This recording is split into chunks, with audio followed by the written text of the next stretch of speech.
Good morning, ladies and gentlemen. Welcome. Welcome to the United Nations. Minister of State, Ms. Hota Rumi, dear Deputy Secretary General, Amina Mohammed, and Venerable Phra Shakyavongsvisuddhi. Ladies and gentlemen, thank you very much for joining all of us here today, this morning. My name is Cristina Gallac. I'm the Undersecretary General for Public Information and Communications, and I wish you all a very happy day, a very happy day. Thank you very much for joining us.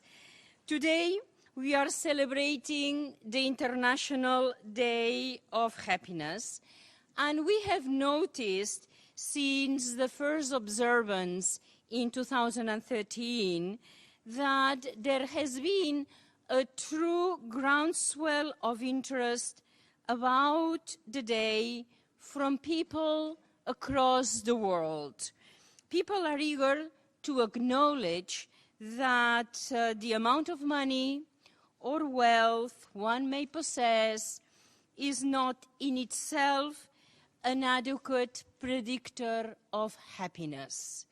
And we also see a desire from governance and from the civil society to look and advance on the type of socioeconomic inclusive development and advancement that helps the societies to have happy individuals, happier communities, and happier nations. There is a very strong relation between the progress we are advancing on the Sustainable Development Agenda and most probably the happiness. So precisely because of this relationship, this year, the Department of Public Information, together with partners such as UNICEF and the UN Foundation, we have developed, as well with Sony Pictures, a very interesting campaign showcasing the relationship between the Sustainable Development Goals and happiness. We think that the SDGs, as I said, are building blocks for happiness. So our Small Smurfs, Big Goals campaign is now reaching around the world many millions of people, and their objective is to promote the 17 goals and urge individuals to take action so that the agenda, the 2030 agenda, is fully implemented. So this campaigning is not just for fun, it is to ensure engagement and to ensure implementation of the Sustainable Development Agenda. So if you all agree, we are ready to show you a teaser of the campaign. So my colleagues are going to broadcast a video. Too late, but I hope you had a feeling that with this type of products, we can reach a lot of young people, in particularly those that are going to benefit more of the implementation of the Sustainable Development Agenda. And I hope also that you notice that this is a subtitled version in Arabic, and it is just an example of the very many languages we have produced this video, which is going around the world and definitely is already having an impact. So let's move to other businesses this morning.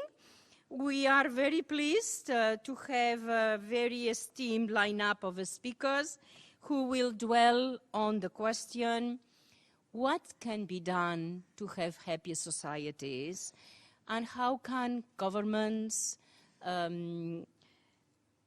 NGOs, individuals do in order to promote policies that develop the inclusive type of issues that will make our people, the people in the world, feeling happier.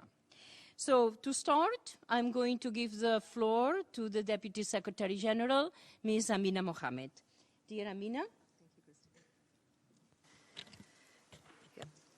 Thank you very much, Christina. Your Excellency Masoud Al-Ruhumi, the Minister of Happiness of the United Arab Emirates, Excellencies, ladies and gentlemen, I can see many friends in the audience. I really am happy to be with everyone today on this Happiness Day and thank the United Arab Emirates for organizing this event.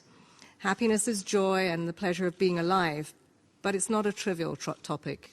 Its centrality to our well-being makes it a very serious issue indeed. That is why the pursuit of happiness is an objective of the 1789 French Declaration of Human and Civic Rights and the United States Declaration of Independence, and why it is embedded in the constitutions of Bhutan, Japan, South Korea, and France. It is also why the General Assembly proclaimed March the 20th as the International Day of Happiness and is promoting happiness as a right. But what exactly, as many of us day in, day out will ask, is happiness? There are probably many, many definitions of happiness as there are people on this planet. For each of us has our own perception of what makes us happy. But I think all of us would agree that a useful definition is contained in the preamble of the United Nations Charter, in which governments pledge to promote better standards of life in larger freedom. Better lives and freedom for ourselves, our families, our communities, our nations. And I think that's really what we all want. This is the goal of the United Nations, and it is the objective of the 2030 Agenda for Sustainable Development. The 17 Sustainable Development Goals are universal, interlinked, indivisible, and interdependent. And so, too, is happiness. Think for a moment when you've hurt a seemingly insignificant part of your body, and the whole remains in pain. I often use this example in Nigeria when we worked with parts of my country that were in considerable pain, to say that as a body, the Northeast and Boko Haram, the girls that are kidnapped, the girls that are used to perpetuate the terrorism, when that part of the country, the rest of the country, is not well, if that's not happy. In the same way, we looked at the south of our country, where pollution day in, day out caused a significant amount of unhappiness in people's lives. And so, remembering how much work that each part has to do to make the whole one and well and happy. So it is with the SDGs and with the happiness of our society. We need to tend to all aspects of well-being to create happiness. And that is why GDP alone is no way to gauge the happiness and well-being of a nation. It is why the SDGs stress that we must leave no one behind, and we must reach those that are most in need first. Our societies cannot be happy while the vulnerable and marginalized continue to suffer, nor can we be sustainably happy while the environment declines. That is why the SDGs place equal weight on social, economic, and environmental development. Or to put it another way, social, economic, and environmental well-being. Or simply, happiness for people and planet. And so how can we achieve this worthy goal? Perhaps we need to begin at home. There is a saying, face the world smiling, and the world will smile with you. I think it's a good way to conduct one's life. We live in a world where suspicion, resentment, xenophobia dominate the news. Generosity of spirit is good for our neighbors, and it's good for ourselves. Beyond ourselves, we must try to look at our leaders, our governments, to fulfill pledges that they have made. These promises are public knowledge. They're written in black and white in the UN Charter, the Universal Declaration of Human Rights, and the 2030 Agenda. So we have the tools that are necessary for us to achieve happiness and well-being. As citizens, we must hold our leaders to account, also our institutions, and ask ourselves every day what we too can do to promote well-being for ourselves, our neighbors, and our home, the planet. And let us remember that happiness is not wealth, just as GDP is not well-being. Some of the happiest people I've met have been poor, but that is not because of their poverty. Poverty is not an objective anyone should covet, for in reality, poverty is an obstacle to the health of people and planet. So we must look to our governments to achieve SDG Goal 1 and all the goals. Around the world, people need to access food, nutritious food, nutrition, basic services such as sanitation, education, and healthcare. They also need access to empowerment. They need justice, equality, and to enjoy their fundamental human rights. And they need the governments to protect them when they fall ill, lose their jobs, or simply grow old. Economic growth can generate these benefits, but not when pursued in isolation. Happiness is holistic, it is inclusive, and it is ours for the taking. All we need to do is to follow the spirit and the letter of the 2030 Agenda. In closing, let me highlight the fact that Happiness Day falls in UN's Women's Month. Our world remains profoundly unequal. So let us focus our attention on another of the SDGs, Goal number 5, Gender Equality and Women's Empowerment. There are many aspects of this goal today that our women and that our girls need. I can assure you that if we make women happy and women and girls happy, free, independent, and fulfilled, our world will be a much, much happier place. I thank you and wish you all a really happy day.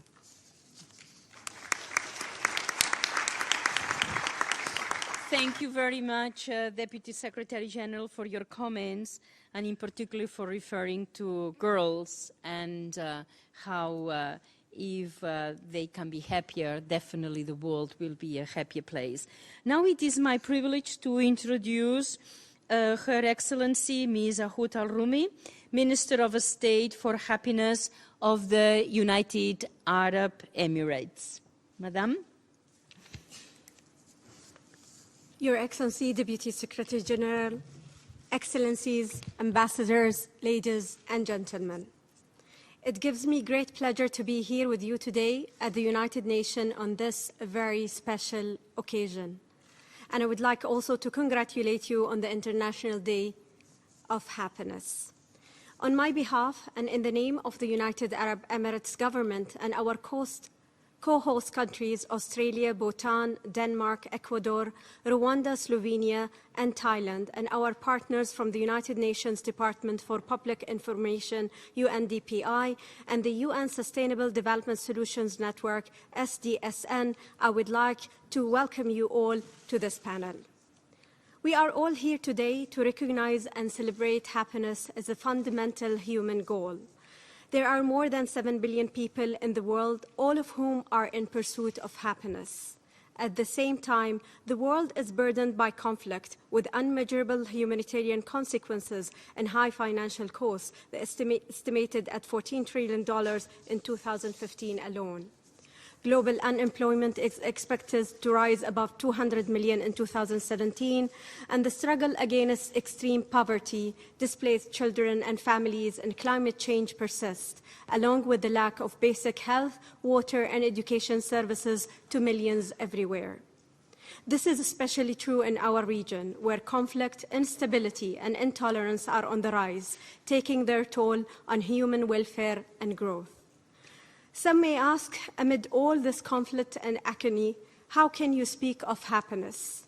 And we say, it is because all of this misery and the conflict in the world that happiness becomes more important, especially at this point in time.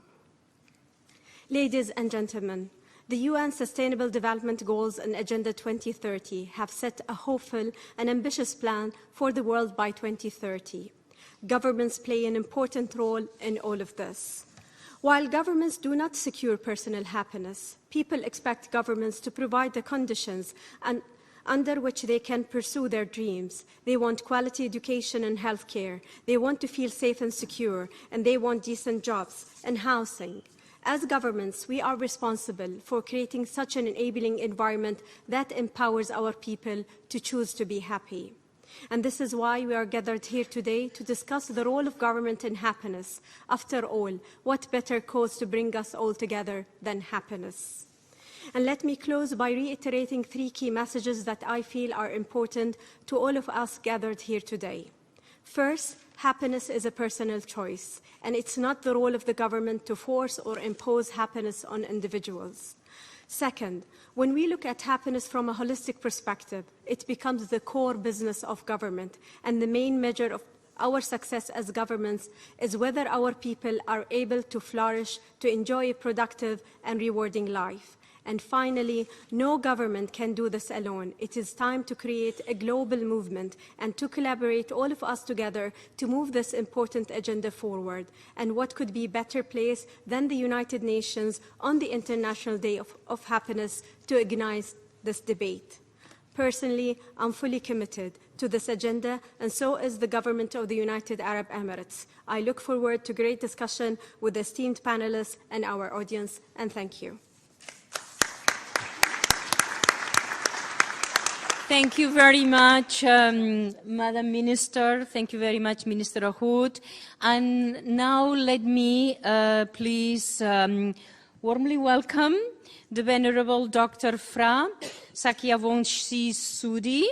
He is the Deputy Rector for Foreign Affairs, Mahamaku Buddhist University.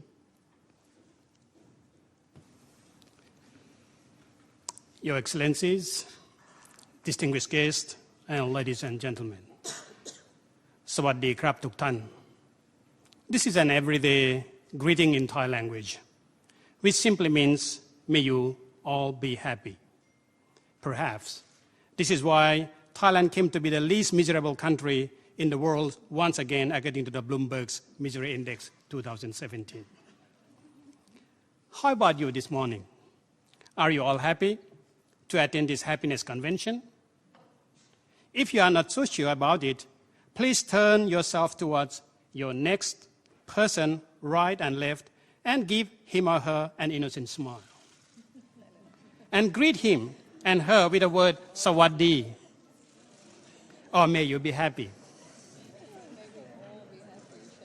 A smile is a simple indication of happiness, but it is so contagious that it can make everyone smile and be happy without any serious effort and purpose. When I was a young novice, my master once gave me some practical advice. Every morning, he asked me to do first thing, even before I brushed my teeth, is to look in the mirror and smile to myself. Master, I protested. I don't want to look at my sleepy and moody face the first thing in the morning. Some morning I would be frightened to look at myself in the mirror, let alone smile. He compassionately advised, if you cannot manage a natural smile, then take your 2 index fingers, place one on each corner of your mouth, and push up like this. And he showed me. He looked ridiculous. I giggled. He ordered me to try it, so I did. In the next morning, I tried, but natural smile was another good start. So I took my 2 index fingers, placed one on each corner of my mouth, pushed up.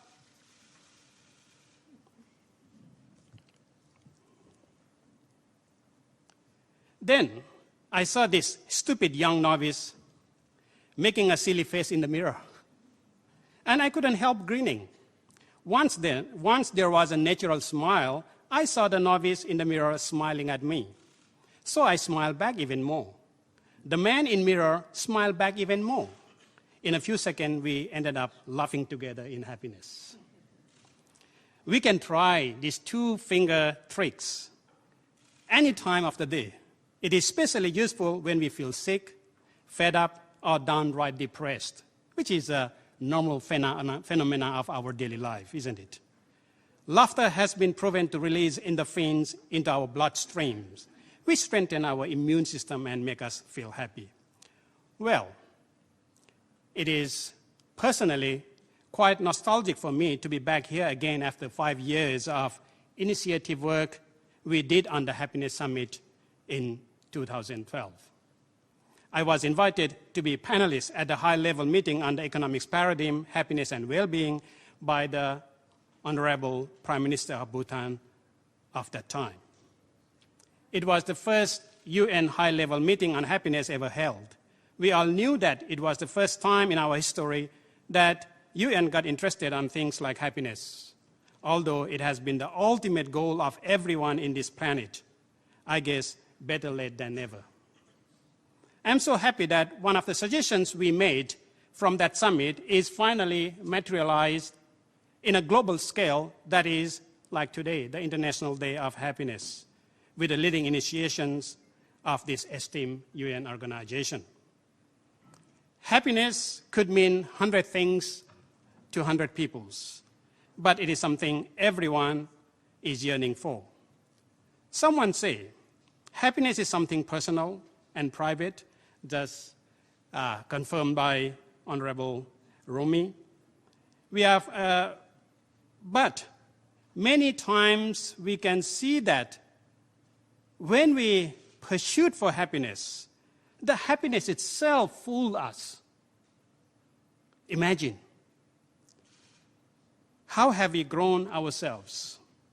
When you are a child, the parents and teacher advise you not to waste your time in playing ground, but to stay at home instead of giving the time to your homework, although it was against your will, against your happiness.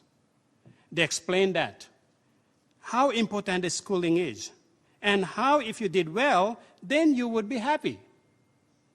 This act of pursuit for happiness goes on in your life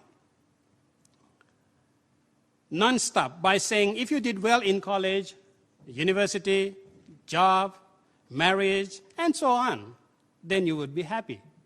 So it's always we were given that hope in the future. And what happened? Finally, before you retired, and certainly after you started become religious, suddenly, and going to church. Have you ever noticed how many old people occupy the pews in a church? Once I asked them why they were now going to church. They told me, because when I die, then I will be happy. For those who believe that, when I get this, then I'll be happy, their happiness will be just a dream in future. It would be rainbow 1 or 2 steps ahead, but forever just out of reach. They will never in their life or after realize happiness. Therefore, if you want to be happy, act now. Experience here and now. Once I was approached by a very sad man and requested, I want happiness. As a Buddhist monk, I simply calm him down and tell him to do things step by step. Sir, first remove I, that is ego. Then remove want, that is desire. That person started to stare at me doubtfully. Then I asked him, what is left now? He burst in laughing and answered, happiness. Then I said, bless you. You have just found what you are pursuing for. Therefore, happiness is sometimes no need to be pursued for. It is within us from the day we were born. Don't need much for a newly born child to smile at you with happiness. Unlike us, who has grown up and we totally forget that we were born with a quality of happiness and now ended up in pursuing for it. I love the Sanskrit word for happiness, sukha. Etymologically, it simply means ease. The very capacity of human being able to change one's mindset to be at ease. On the contrary, the word dukkha simply means disease, or the very weakness of human being that can't stand with the situation. Therefore, happiness is something innate to human beings, but it is blocked by our wrong way of living, wrong perceptions. The true happiness has 2 phases, material and mental happiness. To be genuinely happy, we need to be balanced both with material and mental happiness. In action, I guess, is what the UN has announced as for our global agenda as Sustainable Development Goal. In another word, SDG is a means of genuine happiness. In simplification, I would say with SDG, it makes us glee. G for good life, L for liberty, E for economic security, and another E for enjoyment of wealth. These are the core values which makes every one of us happy. This is something every government should develop as the basis of all our policy. Although happiness may seem a private matter, but it is also a result of public policy. We become who we are in subject to another man whom we interact with. Therefore, national government is directly responsible for happiness of her population. In Sanskrit, again, the etymology of king, or modern word for government, is someone who creates happiness for his subject. In other words, a very task of the government is to secure happiness for every single people in the country. So as a government, do we ever give priority in our national policy to happiness above anything else? Today, I'm so happy just to sit next by Her Excellency, Madam Rooney, who is Minister of Happiness. I wish every government has this position and gear the whole cabinet policy with the guidance from this ministry so that we can materialize the public policy of happiness. In addition to the International Day of Happiness, one of the other suggestions we submitted at 2012, the Happiness Summit, was the very public policy of happiness. We were suggesting that we should establish a happiness bank for a public benefit. This could be done both through a government or NGO. This bank's work is to encourage communities to do small things which can ensure communal happiness with communal initiative anywhere in the world. As a Thai, I would like to share with you that Thailand has been working hard to achieve happiness through SDG, not only to respond to the UN agenda, but we have been developing the public policy of happiness a long ago, even before the UN has announced the SDG. Thailand has developed her own version of SDG, which is popularly known as the Sufficiency Economic Philosophy, or SEP. SEP was the graceful legacy of the late His Majesty King Bhumibol Adulyadej, who was recognized by the UN as the development king. The heart of SEP is a public happiness, which radiates our individual happiness. When the late Thai king developed the idea of Sethakit Phawphien, of sufficiency economy, he was pointing out that what are the noble activities which can create happiness for all. Actually, the word Phawphien, basically, which we translate in English as sufficiency, it is a synonym of happiness. And the word Sethakit, which in English translated as economy, it is the very term what we call noble activities. Just like the economic in English etymology, the management of household. Therefore, the king's idea is that in order to make everyone happy, we have to go through the 3 steps. That is, one is sanity, make ourselves a normal human being as we have to be, we're supposed to be.